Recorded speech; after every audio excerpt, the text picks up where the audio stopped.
बरतानिया के chief of general staff general Roland Walker की दावत पर army general chief Syed Asim Munir का फील्ड विजिट। आर्मी चीफ का Worcester lord hill garrison region का दौरा। आर्मी चीफ को बरतानवी फौज के मॉडर्नाइजेशन प्लान पर ब्रीफिंग दी गई।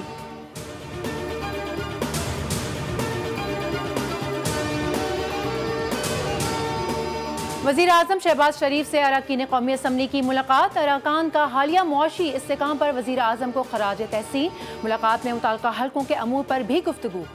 वज़ीर आज़म की अरकान असम्बली को हल्कों में मसाइल हल करने की हिदायत। वज़ीर आज़म की ज़ेर सदारत शोबे सेहत में इस्लाहात पर इजलास। शहबाज शरीफ की बैनुल अक़वामी सतह की ड्रग टेस्टिंग लेबॉर्ट्री कायम करने की हिदायत।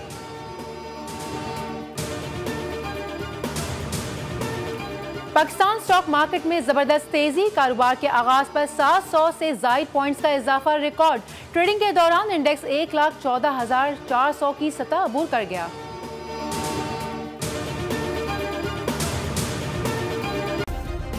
सब्सक्राइब करें और बेल दबाएं ताकि कोई खबर रह न जाए।